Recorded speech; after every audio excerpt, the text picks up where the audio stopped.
Ok, alors bonjour à tous, j'espère que vous passez un bon week-end. Donc je vais juste, c'était pour vous remémorer un petit peu le principe du double calque dans Photoshop. Voilà, alors je vous le fais rapidement, puisque vous avez du travail à la maison, je vous rappelle. Donc voilà, alors arrivé dans Photoshop, c'est simple, on fait fichier, ouvrir. On va chercher donc où on veut, où on les a, donc nos fichiers photos, nos deux images.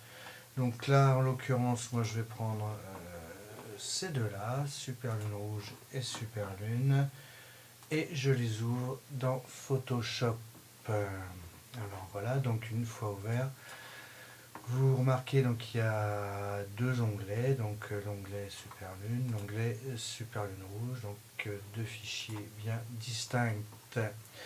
Donc pour les associer dans un seul et même fichier, il suffit de décaler un onglet et avec la flèche de prendre la photo et de la glisser sur l'autre photo, laquelle on recadre un petit peu.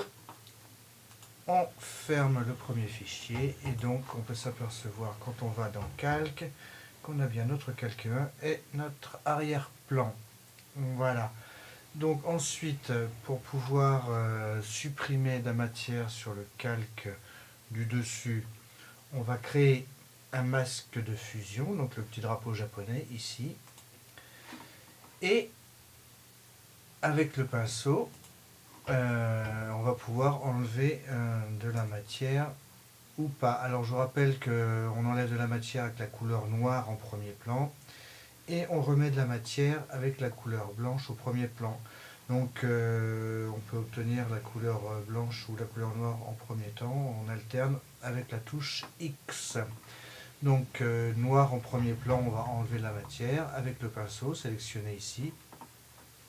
Et voilà, il suffit après donc de passer sur l'endroit où on veut enlever cette matière, qui laissera apparaître donc l'image située en dessous. Voilà, donc ici je fais la lune, ça fait une lune rouge puisque donc l'image qui est située en dessous est rouge. Donc là, à la limite, j'ai un petit peu trop enlevé, donc pas de souci. Alors je vous conseille aussi de zoomer sur les parties que vous voulez travailler. Donc je resélectionne mon pinceau.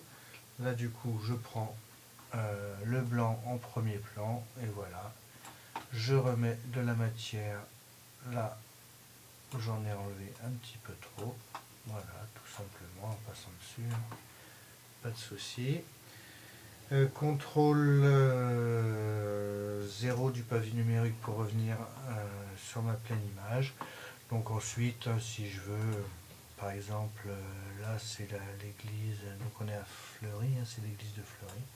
Pareil, même principe, voilà, ça pixelise beaucoup parce que les images sont petites.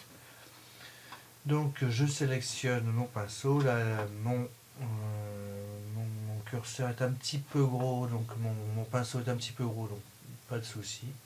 Il suffit que j'aille le diminuer. Et là ça ne marchera pas parce que j'ai la couleur blanche au premier plan, donc avec X je remets la couleur noire au premier plan.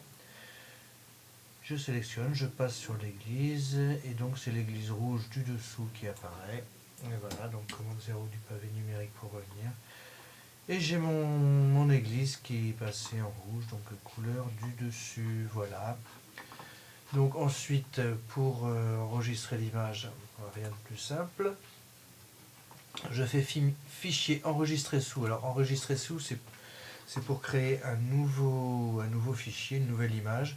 Comme ça, vous conservez les deux premières telles qu'elles étaient, donc Super Lune Rouge, copie, en format JPEG, enregistré.